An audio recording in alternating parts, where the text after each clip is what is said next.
বাবা জানো, আজকে আমাদের স্কুলে বড় একটি অনুষ্ঠান হবে। খেলাধুলা সহ সব রকমের অনুষ্ঠান হবে।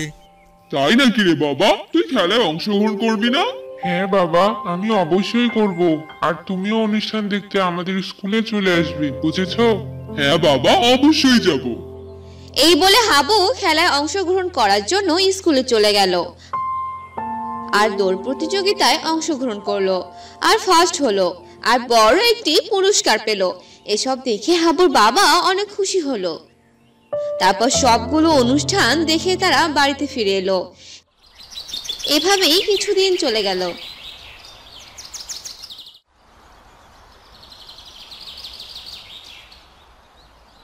বাবা হাবু, তোর নানু তোকে দেখতে চেয়েছে। তুই কি তোর নানু বাড়িতে বেড়াতে যাবি? নানু ডেকেছি, তাহলে তো যেতেই হয় বাবা। তাহলে চলো আমরা আজকেই নানু বাসায় যাই, ওখানে অনেক মজা হবে। আমি তাহলে তোকে ওখানে রেখে আসবো। আমার যে বাড়িতে অনেক কাজ আছে, আমি থাকতে পারবো না। আচ্ছা বাবা, ঠিক আছে, চলো তাহলে। তারপর হাবু ও তার বাবা তখনই রওনা দিল। আর কিছু সময় পর তারা পৌঁছে গেল। আর হাবুকে রেখে হাবুর বাবা আবার চলে এলো। আরে নানু, কেমন আছো তুমি? ওরে আমার নানু ভাই, আমি ভালো আছি। তুই ভালো আছিস তো? হ্যাঁ, আমিও ভালো আছি, আর তাই তো তোমাকে দেখতে এলাম। তারপর তারা অনেক কথা বলল আর রাত হয়ে গেল। রাতে খাবার খেয়ে ঘুমিয়ে পড়ল। পরদিন সকালবেলা নানু, ওখানে সবাই মাটি খুঁড়ছে কেন? কি হবে ওখানে? ওখানে একটা পুকুর হবে নানু ভাই। ওখানে আমি একটা বড় করে পুকুর খুঁড়বো আর মাছ ছেড়ে দিব। তাহলে ওটা তোমার পুকুর হবে? তাহলে তো অনেক ভালো হবে নানু ভাই, আমিও মাটি খুঁড়বো। না না নানু ভাই, তুমি যে এখনো ছোট, তোমার পা কেটে যাবে। যাবে না নানু ভাই, আমি পারবো, তুমি দেখে নিও। এই বলে হাবু কোদাল নিয়ে সেই জায়গায় গেল আর মাটি খুঁড়তে লাগলো। তখনই হাবু কোদালের সাথে অনেক জোরে আওয়াজ হলো।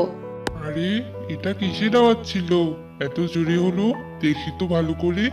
তখনই হাবু তার চারপাশের মাটি ভালো করে খুঁড়তে লাগলো। আর তখনই সেখানে একটি বাক্স দেখতে পেল। বাক্সটা চকচক করছিল। আরে, এটা আবার কিসের বাক্স? কি সুন্দর দেখতে। তারপর হাবু সেই বাক্সটা হাতে নিল আর বাড়িতে চলে গেল। আর তার নানু ভাইকে বলল, নানু ভাই, নানু ভাই, দেখে যাও। কি হলো রে নানু ভাই, ডাকছিস কেন? তোর পা কেটে গেল নাকি রে আবার? আরে না নানু ভাই, দেখে তো যাও। তারপর হাবুর নানু সেখানে এলো আর দেখলো হাবুর হাতে একটা বাক্স। আর বাক্সটা অনেক চকচক করছিল। এটা দেখে হাবুর নানু বলল, কি ব্যাপার নানু ভাই, তুমি এটা কোথায় পেলে? কে দিয়েছে তোমায় এটা? এটা আমায় কেউ দেয়নি নানু ভাই, এটা আমি পুকুরে পেয়েছি। দেখো তো এর ভিতর কি হয়েছে। না না, এটা খোলা যাবে না। যদি এর ভিতরে কোনো খারাপ জিনিস থাকে তাহলে আমাদের অনেক ক্ষতি করবে নানু ভাই। এসব কিছুই হবে না নানু ভাই, এসব তো অনেক আগের ঘটনা, এগুলো কিছুই হয় না। তারপর হাবু সেই বাক্সটা খুলে ফেললো, কিন্তু তার ভিতরে কিছুই দেখতে পেল না। দেখলে তো, এর ভিতরে কিছুই নেই, তুমি শুধু শুধু ভয় পাচ্ছিলে। তারপর হাবু সেই বাক্সটি ঘরে রেখে দিল আর হাত মুখ ধুয়ে খাবার খেয়ে নিল। আর কিছুদিন হাবু তার নানু বাড়িতে থাকলো।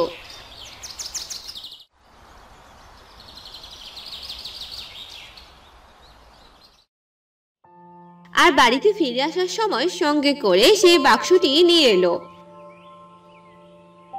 এভাবেই অনেক দিন চলে গেল।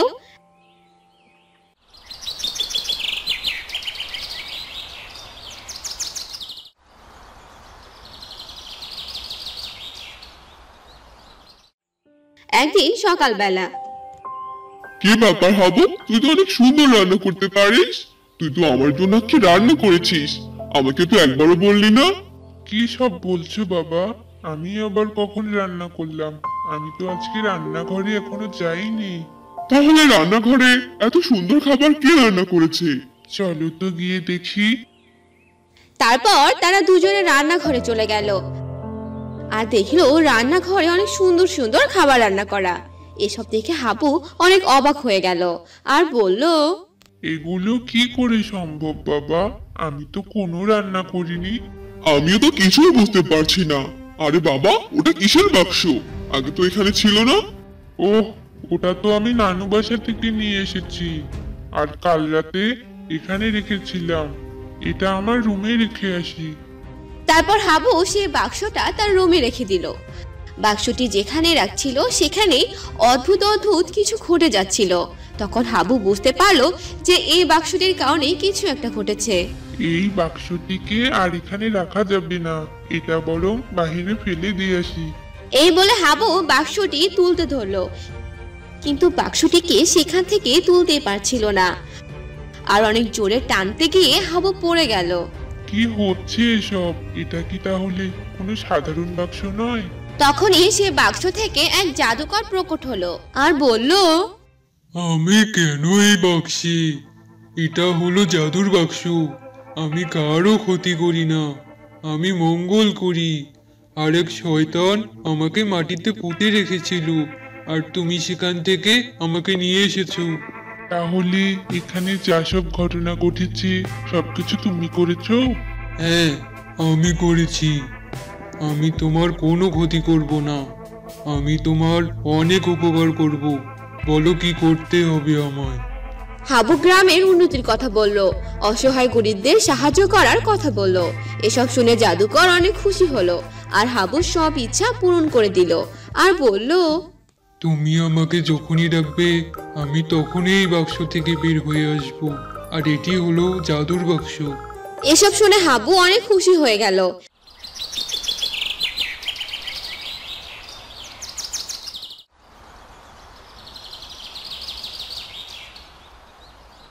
এভাবেই অনেক দিন চলে গেল। আস্তে আস্তে হাবু ও তার বাবা অনেক ধনী হলো আর জাদুর বাক্সের মাধ্যমে গ্রামের লোকজনের অনেক উপকার করতে লাগলো। তোমায় অনেক ধন্যবাদ বাবা। তুমি না থাকলে আমাদের যে কি হতো, এতদিনে হয়তো মরেই যেতাম। এসব বলবেন না, আমি সবসময় আপনাদের পাশে থাকবো। আচ্ছা বাবা, আমরা তাহলে আসি। এভাবে জাদুর বাক্সের সাহায্যে হাবু সকলকে সাহায্য করলো।